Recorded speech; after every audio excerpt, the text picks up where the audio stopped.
ଗୋଟିଏ ଗାଁରେ ରାମୁ ନାମରେ ଜଣେ ଗରିବ ପିଲା ରହୁଥିଲା।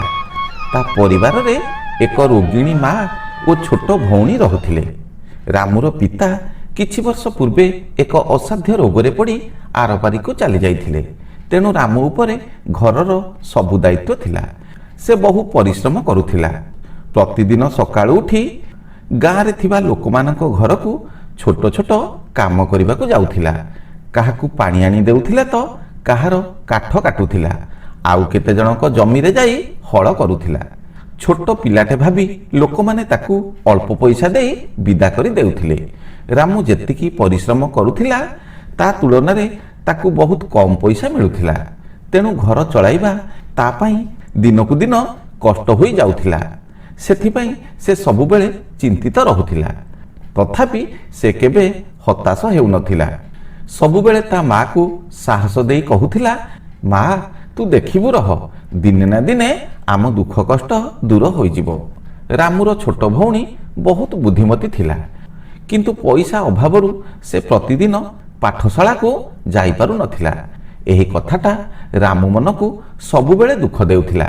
ଦିନେ ସେ ଚିନ୍ତା କଲା, ମୋ ପରିବାରକୁ ପେଟ ଭରି ଖାଇବାକୁ ମିଳୁନି କି ମୋ ଭଉଣୀ ପାଠ ପଢ଼ି ପାରୁନି, ସେଥିପାଇଁ ମୋତେ କିଛି ଅଧିକ କାମ କରିବାକୁ ପଡ଼ିବ। ସେହି ଗାଁ ପାଖରେ ଏକ ଜଙ୍ଗଲ ଥାଏ। ସେ ଜଙ୍ଗଲ ଏତେ ଘଞ୍ଚ ଥିଲା ଯେ ଲୋକମାନେ ତା ଭିତରକୁ ଯିବାକୁ ଭୟ କରୁଥିଲେ। ତା ପରଦିନ ରାମୁ ସକାଳୁ ଉଠି ସେହି ଜଙ୍ଗଲକୁ କାଠ କାଟିବାକୁ ଗଲା। କିଛି ବାଟ ଯିବା ପରେ ଦେଖିଲା ଗଛ ପାଖରେ ଜଣେ ବୁଢ଼ା ଶୋଇଛି। ଘଞ୍ଚ ଜଙ୍ଗଲ ଭିତରେ ବୁଢ଼ାକୁ ଦେଖି ରାମୁ ଆଶ୍ଚର୍ଯ୍ୟ ହୋଇଗଲା। ତା ପାଖକୁ ଯିବାରୁ ଜାଣିପାରିଲା ବୁଢ଼ା ବହୁତ ଦୁର୍ବଳ ଦେଖାଯାଉଛି। ତା ମୁହଁ ଶୁଖିଯାଇଛି, ଛାତିରେ ପଞ୍ଜରା କାଠି ଗୁଡ଼ିକ ପରିଷ୍କାର ଗଣି ହୋଇଯାଉଛି। ରାମୁ କହିଲା, ବାବା ଆପଣ ଏଠି କାହିଁ ଶୋଇଛନ୍ତି? ବୃଦ୍ଧ ଧୀର ସ୍ୱରରେ କହିଲା, ପୁଅ ମୁଁ 2 ଦିନ ହେଲା କିଛି ଖାଇନି, ଚାଲିବାକୁ ମୋ ଦେହରେ ଶକ୍ତି ନାହିଁ।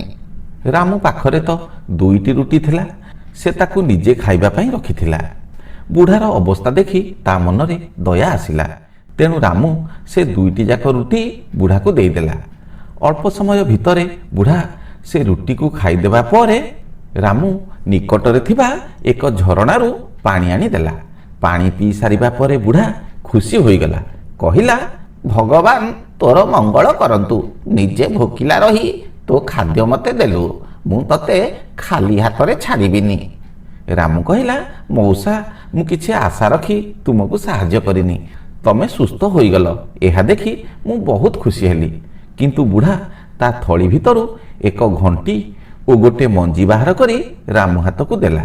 କହିଲା, ଏ ମଞ୍ଜିକୁ ମାଟିରେ ନେଇ ପୋତି ଦବୁ, ଏଥିରେ ପ୍ରତିଦିନ ପାଣି ଦବୁ।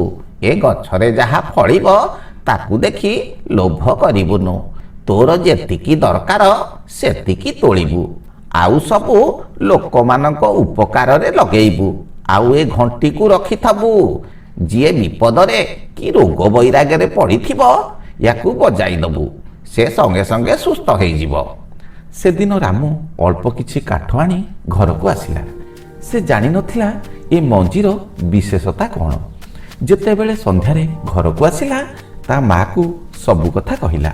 ମା କହିଲା, ପୁଅରେ ତୁ ଜଣେ ଭୋକିଲାକୁ ଖାଦ୍ୟ ଦେଲୁ, ତା ଉପକାର କଲୁ, ସେଥିପାଇଁ ଭଲ କାମର ଫଳ ସବୁବେଳେ ଭଲ ହୋଇଥାଏ। ତୁ ଏ ମଞ୍ଜିକି ନେଇ ମାଟିରେ ପୋତି ଦେ। ତା ପରଦିନ ଯେତେବେଳେ ସକାଳ ହେଲା ରାମୁ ମଞ୍ଜିକୁ ବାରି ପଛପଟରେ ନେଇ ପୋତିଦେଲା। ଦିନ ବିତିବାକୁ ଲାଗିଲା। ପ୍ରାୟ 1 ସପ୍ତାହ ପରେ ସେ ମଞ୍ଜିରୁ ଏକ ଗଛ ବାହାରିଲା। କିନ୍ତୁ ଅଳ୍ପ ଦିନ ଭିତରେ ଏକ ଅଜବ ଦୃଶ୍ୟ ଦେଖିବାକୁ ମିଳିଲା। ଗଛଟି ଖୁବ୍ ଦ୍ରୁତ ଗତିରେ ବଢ଼ିବାକୁ ଲାଗିଲା। ପ୍ରାୟ ମାସକ ଭିତରେ ଗଛଟି ବଡ଼ ହୋଇ ସେଥିରେ ଫଳ ଫଳିବାକୁ ଲାଗିଲା। ରାମୁ ଦେଖିଲା ଫଳଗୁଡ଼ିକ ସୁନା ପରି ଚମକୁଛି। ସେ ଜାଣିବା ପାଇଁ ସେଥିରୁ ଗୋଟେ ଫଳ ତା ମାକୁ ଆଣି ଦେଖାଇଲା। ମା କହିଲା, ତୁ ସେ ବୁଢ଼ା ମଉସାକୁ ଖାଦ୍ୟ ଦେଲୁ, ସେ ବି ତୋ ଋଣ ଶୁଝିଦେଲେ। ଇଏ ହେଉଛି ସୁନା ଫଳ, ଏଣିକି ଆମ ଦୁଃଖ ଦୂର ହେଇଯିବ। ଏହା ଶୁଣି ରାମୁ ବହୁତ ଖୁସି ହେଲା। ସେ ଫଳକୁ ଧରି ସହରରେ ବିକ୍ରି କରିବାକୁ ଚାଲିଗଲା। ସୁନା କିଣୁଥିବା ବେପାରୀମାନେ ଫଳକୁ ଦେଖି ଆଶ୍ଚର୍ଯ୍ୟ ହେଲେ। ତା ବଦଳରେ ସେମାନେ ରାମୁକୁ ବହୁତ ଟଙ୍କା ଦେଲେ। ରାମୁ ସେ ପଇସା ଧରି ଘରକୁ ଆସିଲା। ଏହା ପରଠାରୁ ତା ଘରର ଅବସ୍ଥା ଧୀରେ ଧୀରେ ସୁଧୁରିବାକୁ ଲାଗିଲା। ସୀତା ପାଠଶାଳାକୁ ଗଲା। ତାଙ୍କର ଏକ ନୂଆ ଘର ତୋଳା ହେଲା। ଆଉ ସେ ପଇସାରେ ରାମୁ ଗୋଟେ ଭଲ ବ୍ୟବସାୟ ଆରମ୍ଭ କଲା। ସେ କେବେ ଲୋଭ କରୁନଥିଲା। ଗରିବ ଲୋକମାନଙ୍କୁ ଦେଖିଲେ ସାହାଯ୍ୟ କରୁଥିଲା। ଗାଁରେ ରୋଗ ବୈରାଗ୍ୟ ହେଲେ ଘଣ୍ଟି ବଜାଇ ସେମାନଙ୍କୁ ସୁସ୍ଥ କରି ଦେଉଥିଲା। ଏପଟେ ପ୍ରତି ମାସରେ ସେ ଗଛରେ 2ଟି ଫଳ ଫଳୁଥିଲା। ରାମୁ ସେ ଫଳକୁ ତୋଳି ଘରେ ଆଣି ରଖୁଥିଲା। ତାକୁ ବିକ୍ରି କରି ଯାହା ପଇସା ପାଉଥିଲା ସେଥିରେ ଗରିବ ଲୋକମାନଙ୍କୁ ସାହାଯ୍ୟ କରୁଥିଲା। ଗାଁର ଲୋକମାନେ ରାମୁର ପ୍ରଶଂସା ଓ ଧନରତ୍ନ ଦେଖି ଈର୍ଷା କରିବାକୁ ଲାଗିଲେ। ଆଉ କେତେଜଣ ସେ ସୁନା ଗଛ ଓ ଘଣ୍ଟିକୁ ଚୋରି କରିବା ପାଇଁ ଯୋଜନା ପ୍ରସ୍ତୁତରେ ଲାଗି ପଡ଼ିଲେ। ସେହି ଗାଁରେ ଲକ୍ଷ୍ମୀଧର ନାମରେ ଜଣେ ମହାଜନ ରହୁଥିଲେ। ଦିନେ ସେ ରାମକୁ ଡାକି କହିଲେ, ରାମ, ତୋ ଗଛଟା ମୋତେ ବିକି ଦଉନୁ, ମୁଁ ତତେ ବହୁତ ଟଙ୍କା ଦେବି। ରାମୁ କହିଲା, ସେ ଗଛ ମୋ ପାଇଁ ଆଶୀର୍ବାଦ, ମୁଁ ତାକୁ ବିକିବିନି। ଏହା ଶୁଣି ମହାଜନ ଭୀଷଣ ରାଗିଗଲେ। ସେଦିନ ରାତିରେ ସେ କେତେଜଣ ଲୋକଙ୍କୁ ଧରି ରାମୁର ଗଛ ପାଖରେ ଯାଇ ପହଞ୍ଚିଲେ। ଯେତେବେଳେ ସେମାନେ ଗଛ କାଟିବାକୁ ଉଦ୍ୟତ ହେଲେ, ହଠାତ୍ ଖୁବ୍ ଜୋରରେ ପବନ ବହିବାକୁ ଲାଗିଲା। ବିଜୁଳି ଚମକିଲା। ଗଛରୁ ଆଲୋକ ବାହାରି ଚାରିଆଡ଼ ଦିନ ପରି ହୋଇଗଲା। ଆଉ ଅଳ୍ପ ସମୟ ଭିତରେ ମହାଜନ ସମେତ ସେ 2 ଜଣଙ୍କ ଶରୀର ପଥର ପାଲଟିଗଲା। କିନ୍ତୁ 3 ଜଣଙ୍କ ମୁଣ୍ଡ ମଣିଷ ପରି ରହିଥିଲା।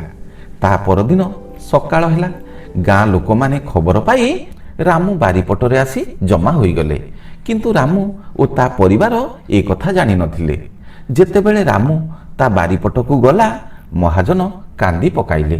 କହିଲେ, ରାମ, ଲୋଭରେ ପଡ଼ି ଆମେ 3 ଜଣ ତୋ ଗଛ କାଟିବାକୁ ଆସିଥିଲୁ, ଆମକୁ କ୍ଷମା କରିଦେ। ଯେଉଁମାନେ ରାମୁର ଧନରତ୍ନ ଦେଖି ଈର୍ଷା କରୁଥିଲେ ସେମାନେ ବି ସେଠାରେ ଉପସ୍ଥିତ ଥିଲେ। ଏହାପରେ ରାମୁ ଜଙ୍ଗଲ ଭିତରେ ଥିବା ସେ ବୃଦ୍ଧଙ୍କ ପାଖକୁ ଗଲା। ତାଙ୍କୁ ପ୍ରଣାମ କରି କହିଲା, ବାବା, ଆପଣଙ୍କ ଗଛ ଆପଣ ନେଇଯାଆନ୍ତୁ। ଏହା ଶୁଣି ବୃଦ୍ଧ ହସି ଦେଇ କହିଲେ, ପୁଅ, ତୁ ସେ ଘଣ୍ଟିକୁ ଗଛ ପାଖରେ ବଜାଇ ଦବୁ, ସେମାନେ ନିଜ ରୂପକୁ ଫେରି ଆସିବେ, ଆଉ ସେ ସୁନା ଗଛ ଅଦୃଶ୍ୟ ହୋଇଯିବ। ରାମୁ ତା ଘରେ ଆସି ପହଞ୍ଚିଲା। ଗଛ ପାଖକୁ ଯାଇ ଘଣ୍ଟିକୁ ବଜାଇଲା। ମହାଜନ ସମେତ ସେ 2 ଜଣ ନିଜ ରୂପକୁ ଫେରି ଆସିଲେ। ସେମାନେ ରାମୁର ଗୋଡ଼ ତଳେ ପଡ଼ିଗଲେ। ସେତେବେଳକୁ ସୁନା ଗଛ ବି କୁଆଡ଼େ ଅଦୃଶ୍ୟ ହୋଇ ଯାଇଥିଲା। ମୁଁ ଲୋଭ କରି ତୋ ଗଛ କାଟିବାକୁ ଆସିଥିଲି, ମୋତେ କ୍ଷମା କରିଦେ। ସେହିଦିନ ଠାରୁ ମହାଜନ ରାମୁ ସହିତ ମିଶି ଗାଁର ଗରିବ ଲୋକମାନଙ୍କୁ ସାହାଯ୍ୟ କଲେ। ଏପଟେ ରାମୁ ସେହି ଗାଁରେ ଛୋଟ ପିଲାମାନଙ୍କ ପାଇଁ ଏକ ପାଠଶାଳା ଖୋଲିଲା। ଘଣ୍ଟି ସହାୟତାରେ ଗରିବ ଲୋକମାନଙ୍କ ଚିକିତ୍ସା କରି ଦୂର ଦୂରାନ୍ତରେ ପ୍ରସିଦ୍ଧ ହେବାକୁ ଲାଗିଲା। ଏ କାହାଣୀର ଶିକ୍ଷା ହେଉଛି, ଯିଏ ଦୟାଳୁ ଓ ପରିଶ୍ରମୀ, ଭଗବାନଙ୍କ ଆଶୀର୍ବାଦ ତା ଉପରେ ସର୍ବଦା ରହିଥାଏ।